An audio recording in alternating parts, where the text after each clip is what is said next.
Bom dia a todos, meu nome é Gustavo Custer e eu estou aqui hoje para fazer a direção da nossa palestra dessa manhã que temos disponibilizado no YouTube. Como acredito que a maioria de vocês já sabe, a casa tem disponibilizado diariamente palestras e conteúdo doutrinário no nosso canal no YouTube. Portanto, sigam, divulguem para os seus amigos o nosso canal no YouTube, divulguem também a nossa homepage www.rita.org.br, assim como também no dia de ontem, no dia 20, não vamos dizer de ontem, mas no dia 20 de abril, iniciamos também uma nova etapa de comunicação no nosso canal no Instagram. Procurem lá, aqueles que têm essa rede social, Grupo de Estudos Espíritas Rita de Cássia.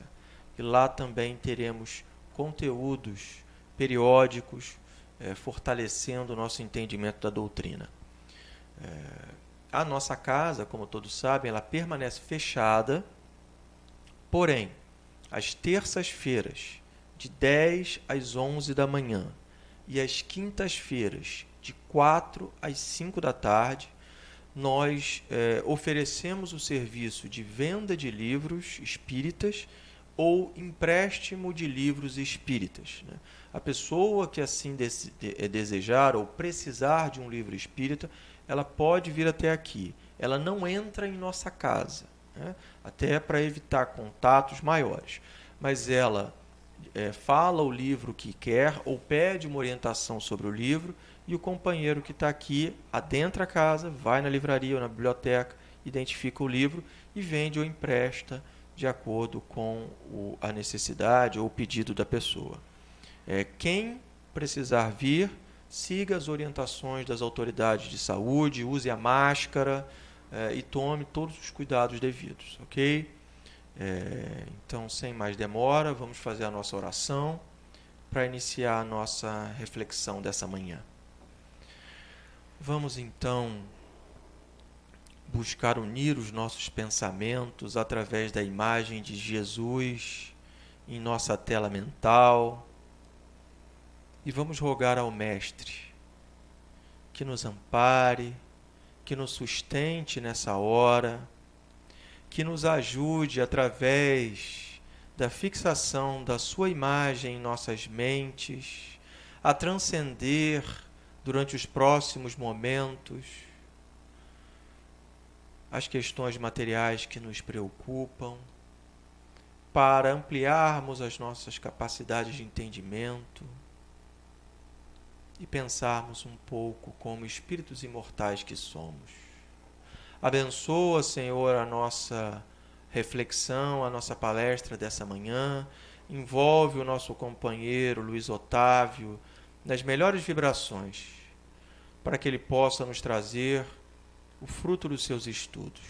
Que seja então, Jesus querido, na tua bênção, no envolvimento da espiritualidade amiga, dos guias e protetores do nosso grupo de estudos Rita de Cássia, que nós possamos, de nossa parte, iniciar esse momento de palestra com paz e com serenidade em nossos corações.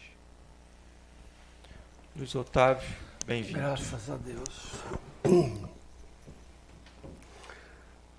Bem, o tema que temos para estudar hoje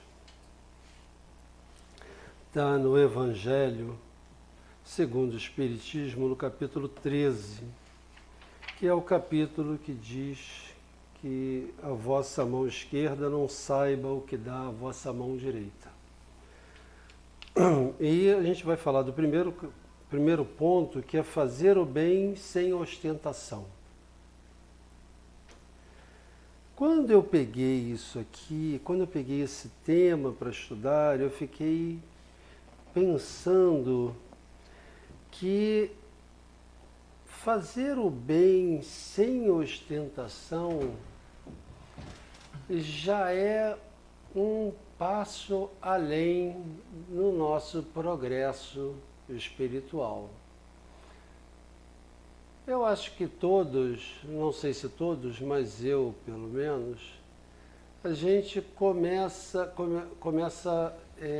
a se compadecer do outro devagarinho e começa a praticar a caridade material. São os primeiros passos que eu acho que nos comovem mais, ostensivamente. E num segundo momento, a gente começa a despertar para a caridade moral. Eu fiquei imaginando o que era fazer o bem sem ostentação, porque não é do nosso cotidiano fazer o bem desta forma. A gente quer sempre mostrar, eu não vou dizer nem que incorretamente, porque faz parte do nosso processo evolutivo, a tentar ser melhor. Eu sempre penso que o nosso contato em sociedade nos faz muito bem, porque nós tentamos mostrar ao outro em sociedade a nossa melhor parte. E quando tentamos mostrar ao outro a nossa melhor parte, a gente está exercitando esta melhor parte, né? Então, porque vai dizer, mas é hipocrisia, você não é assim. Não, não é hipocrisia. Eu estou tentando ser assim, eu estou tentando ser melhor. E aí a gente primeiro começa fazendo esse movimento, né, normalmente em grupos. Isso é uma coisa que a casa nos ajuda muito, muito, porque toda casa espírita tem um trabalho social e abre oportunidades de trabalho para cada um de nós. E nessas oportunidades de trabalho, a gente vai se retroalimentando porque vamos descobrindo as leis divinas neste trabalho. As leis do trabalho, a lei do progresso, a lei de caridade, amor, caridade. As leis divinas a gente vai redescobrindo quando estamos juntos, praticando o bem, quando estamos juntos com um norte, quando estamos juntos buscando auxiliar o outro. Gostamos disso. Gostamos disso porque somos felizes assim. E isso vai nos retroalimentando. Então, cada vez mais a gente fica buscando mais trabalhos na casa espírita, né? E não necessariamente na casa espírita, mas a gente normalmente começa em grupo, né? Um auxiliando o outro. Para chegar num segundo momento, você já está fazendo isso, mesmo que não em grupo. E fazer o bem sem ostentação é um passo mais delicado da felicidade, é um passo mais delicado desse progresso, um passo mais delicado deste amor. Aí eu fiquei imaginando, né, o que seria. Aí pensei o seguinte, quando a gente olha para um filho, a nossa referência de amor, pelo menos a minha referência de amor, é sempre a minha relação com os filhos, que é esse amor incondicional que eu tenho pelos meus filhos. Eu acho que é esse amor incondicional que eu busco ter um dia por cada um que eu encontre, encarnado ou desencarnado. Então, eu fico imaginando que para o filho, a gente ajuda ao filho mesmo sem mostrar a ele que está ajudando. E aí eu fiquei pensando como fazer isso no dia a dia, esse auxiliar sem ostentação, né? Porque eu não estou nem falando na parte que o Evangelho traz, na parte severa, que diz que quando eu faço bem para mostrar que estou fazendo bem, eu já recebi a minha recompensa. Eu não quero nem entrar nessa linha.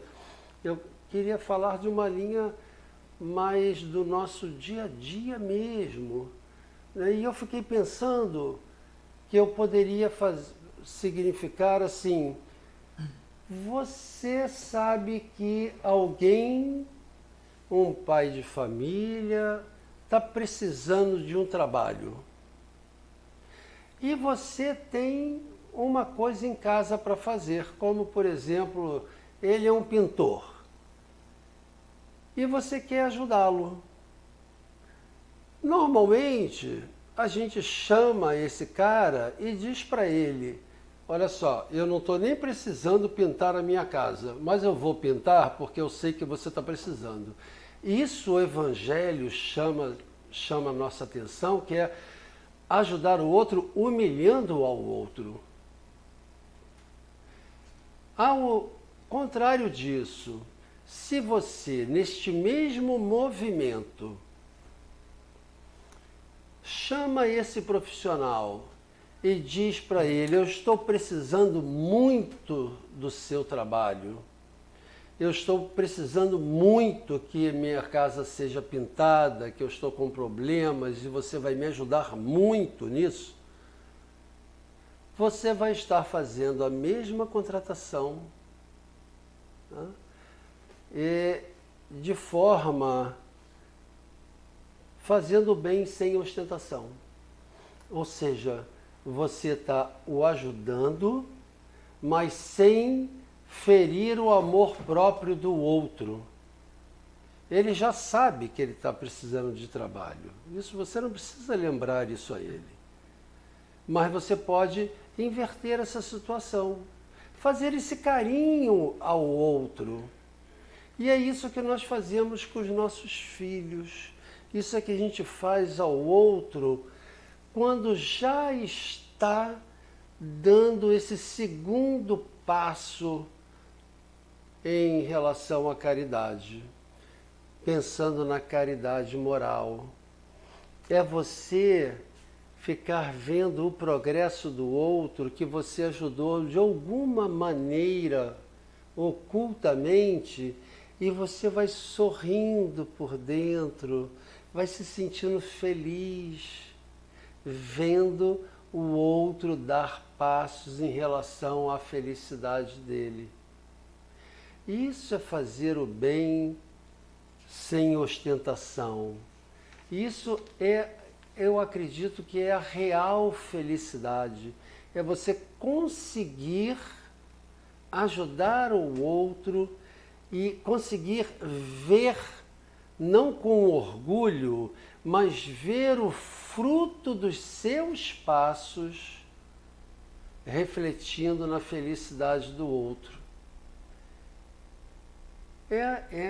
Por isso que eu disse que era uma forma mais delicada do amor, uma forma mais delicada da caridade propriamente dita. Aqui no Evangelho, logo após esse item, que traz o item os infortúnios ocultos, tem uma das partes mais belas que eu conheço no Evangelho, que muitos já conhecem, né? Que é a parte que pergunta: quem é esta mulher de ar tão distinto? Muitos já conhecem essa passagem do Evangelho. É uma mulher distinta que sai com a filha para ensinar a filha, além de fazer a caridade sem ostentação, e ainda ensina a filha como fazer essa caridade. É uma mulher que não quer mostrar que está fazendo caridade. Muito pelo contrário, faz questão de ajudar a todos sem ostentação. Essa é uma passagem muito bonita que vale a pena ser lida. E no nosso tema propriamente dito, Jesus, ele cura um leproso e diz uma coisa para esse leproso que nos chama a atenção, que nos causa estranheza normalmente. O que ele diz para o leproso? Ele diz, vai, eu vou ler para não me enganar, né? O leproso diz para Jesus, Senhor, se quiseres, pode curar-me. E Jesus, estendendo a mão, diz a ele, eu quero, fique curado. E no mesmo instante a lepra foi curada. Então Jesus lhe disse, não fales disso a ninguém, mas vai mostrar-te aos sacerdotes e oferece o dom prescrito por Moisés, a fim de que isso lhes sirva de testemunho da tua cura. E a gente fica pensando, né? Como assim, né? Não falo disso a ninguém, mas vou lá me mostrar ao sacerdote? É uma passagem muito interessante porque a gente tem que lembrar do contexto da época, que se você estivesse com lepra ou estivesse com uma doença contagiosa dessa forma, você era alijado da sociedade. Na verdade, você saía do livro dos vivos, que era o registro do nascimento da época. E para você voltar à sociedade, voltar a ter contato social, você teria obrigatoriamente que ir se mostrar ao sacerdote, para o sacerdote constatar que você estava curado, para que você pudesse voltar ao convívio social. Por isso que nos causa estranheza no primeiro momento, mas depois, conhecendo as regras e leis da época, tudo começa a fazer sentido, né? Então Jesus diz, vai ao sacerdote, te mostra ao sacerdote, né, para oferecer o dom prescrito por Moisés, o dom da cura, oferecer as suas oferendas da época, para que você possa voltar para a sociedade. Mas não saia daqui fazendo alarde desta cura. Vá direto só ao sacerdote. É isso que Jesus vem trazer, né, nessa parábola, que não é uma parábola, né, foi um acontecimento. Para fazer o bem sem ostentação, né, o próprio testemunho já é o suficiente para que todos se contagiem por esse bem. Porque o bem, ele é contagiante. Por isso que a gente, voltando aqui para a casa espírita, a gente gosta tanto de trabalhar aqui pelo outro, porque isso vai nos contagiando. Nós somos felizes quando servimos ao outro. E aí isso vai contagiando e todo mundo que vem a uma casa espírita vai percebendo como esses trabalhadores executam estas tarefas de boa vontade. E vão se contagiando, esse bem vai crescendo, o bem contamina, o bem faz parte de nós, faz parte do nosso progresso, faz parte das leis divinas. Nós estudamos aqui na casa o Livro dos Espíritos, assim como muitas outras obras da codificação.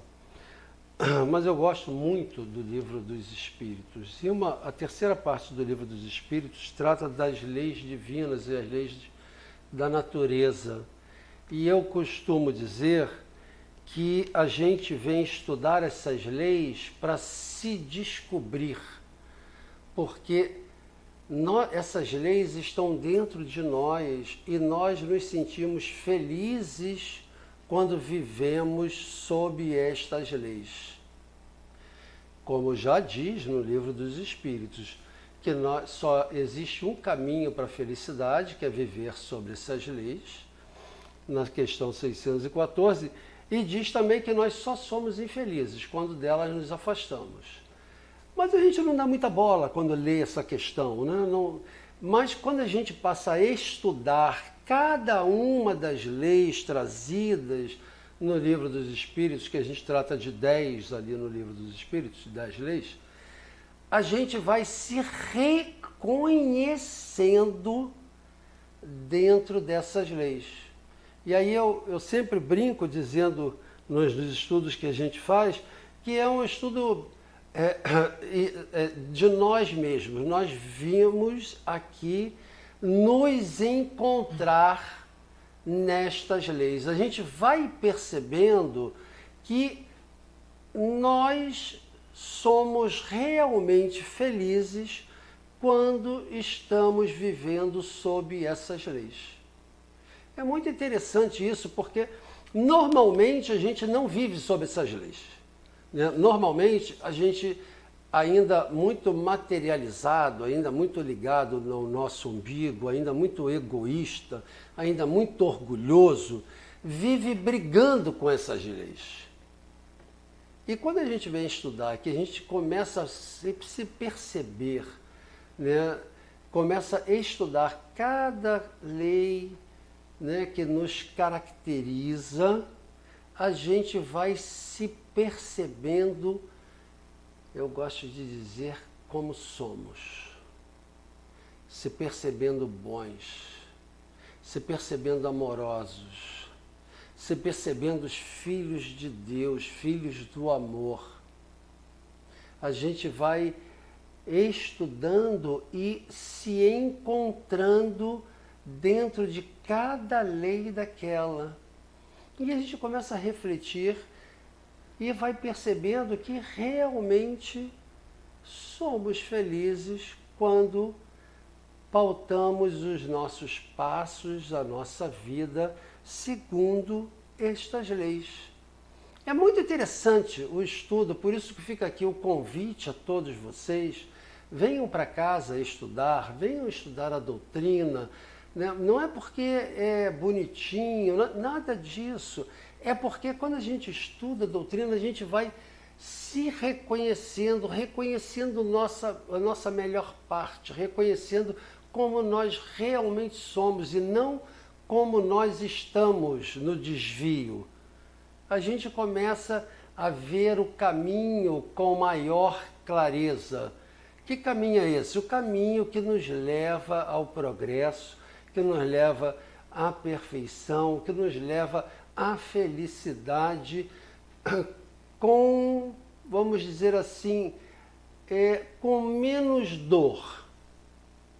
Porque dor a gente vai sentir sempre, porque evoluir dói, mas a gente não precisa sentir tanta dor como a gente sente hoje, porque vivemos enganados.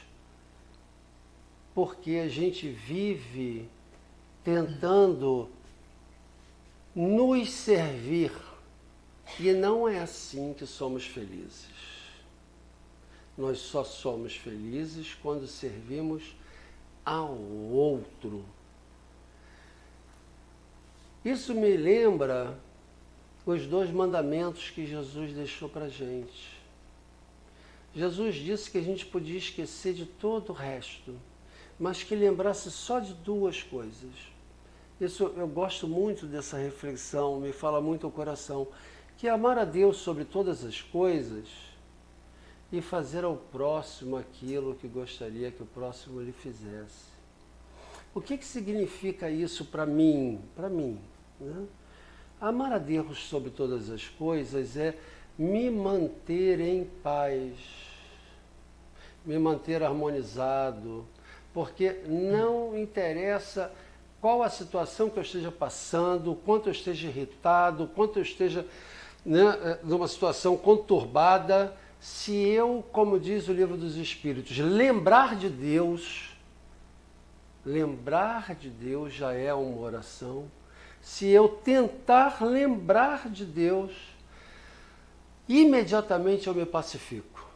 imediatamente a minha vibração volta à harmonia. Ou seja, imediatamente eu fico em paz. Para que isso? Porque Jesus nos disse que isso era tão importante. Porque Ele sabe que para que a gente seja feliz, a gente tem que estar em paz. Não há outro caminho a não ser a pacificação. Primeiro temos que estar em paz. Porque em paz a gente consegue ver o belo, porque em paz a gente consegue fazer boas reflexões, porque em paz eu consigo olhar para o outro, em paz eu consigo vir estudar, em paz eu consigo abraçar o outro, em paz eu consigo deixar brotar de mim quem eu sou, a minha parte melhor. E aí Jesus diz uma segunda coisa, além de estar em paz.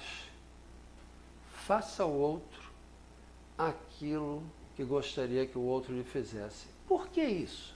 Por que Jesus deu tanta ênfase em apenas esses 2 mandamentos? Porque Jesus sabia também que uma vez em paz, se eu servisse, eu seria feliz. E esse é a riqueza das leis divinas, essa é a riqueza da vida, é a riqueza da simplicidade dos mandamentos, nada rebuscado, sem muita teoria, nada disso. Se pacifique e faça ao outro aquilo que gostaria que o outro lhe fizesse, que você vai sentir-se cada vez mais feliz, cada vez vai se sentir melhor. E é um processo de retroalimentação. Por isso que a gente vem aqui na casa e começa a executar uma tarefa e daqui a pouco quer executar outra e outra e outra e outra. Qualquer tarefa que ele pedir, você vai fazer de boa vontade e feliz, porque é um processo retroalimentador. Por isso Jesus nos lembrou, pense, lembre de Deus, faça sua prece e leve ao outro aquilo que gostaria que o outro lhe trouxesse. Faça ao outro. Se ponha em movimento. Se ponha em amorosidade diante da vida. Comece a se pacificar e perceber a beleza que é viver. Pacificado, você vai conseguir ver o mar. Quanto tempo a gente não olha para o mar? Quanto tempo você não olha para essas árvores? Quanto tempo você não vê a beleza dessas ruas? Quanto tempo você não vê a beleza de quem está do seu lado? Porque não está em paz. Então que nós possamos, principalmente nesses momentos que a gente está passando agora, que a gente fica tentando eleger culpados por tudo, que tal fazermos a nossa prece, contribuirmos com o nosso pedacinho, que é a nossa boa vibração. Isso vai contagiando o seu vizinho, vai contagiando ao porteiro, vai contagiando ao pessoal da padaria, vai contagiando ao meio ambiente. O bem vai se alastrando a partir do seu movimento. Você é responsável por isso. Você é responsável pela psicosfera que nos envolve, que envolve principalmente a você e que envolve o seu entorno. Tome essa responsabilidade para você. Passe a se pacificar em qualquer situação. Em qualquer situação. Queira primeiro ser feliz do que ter razão. Pare de brigar. Esse momento não é um momento de briga. Esse momento é um momento de nos darmos as mãos para passarmos por um grande problema que estamos passando. Não é brigando e tacando pedras que você vai passar por este momento melhor. Temos que nos lembrar de Jesus, temos que nos pacificar, fazer as nossas orações e tentar fazer ao outro o nosso melhor. Tentar buscar alternativas para o que estamos vivendo agora. Vamos parar de nos separar. Vamos começar a nos juntar. E isso também faz parte das leis. Também faz parte das leis divinas. Nascemos para viver juntos. Vamos começar a prestar atenção nessas coisas. Vamos prestar atenção na nossa pacificação. Vamos prestar atenção no nosso próximo. E vamos tentar viver em paz. Bom dia a todos. Obrigado, Luiz Otávio, pelas suas reflexões. E para que possamos encerrar esse nosso momento de reflexão, essa nossa palestra dessa manhã, vamos mais uma vez unir os nossos pensamentos, sempre buscando a imagem de Jesus, nosso Mestre, em nossa tela mental, e a Ele orar. Te agradecemos, Senhor, pela oportunidade da palestra e das reflexões dessa manhã. Que possamos, Senhor, ampliar essas reflexões em nossos pensamentos diários, para que cada vez mais possam se transformar em hábitos de nossas vidas. Abençoa cada um de nós que nos conectamos mentalmente a Ti. Abençoa, Jesus, os nossos lares, as nossas casas, para que possamos aproveitar da melhor maneira possível esse momento tão profundo de reflexão que a vida nos solicita fazer. Abençoa, Jesus, todos aqueles profissionais responsáveis, trabalhadores nas atividades essenciais da nossa sociedade, para que possam sentir o Teu ânimo, sentir o Teu estímulo, sentir a Tua coragem para enfrentar as dificuldades desse momento. E que seja, Mestre querido, na bênção dessa hora, no envolvimento dos guias e mentores espirituais de nossa casa, que nós possamos, de nossa parte, encerrar a palestra desta manhã com paz e com serenidade em nossos corações.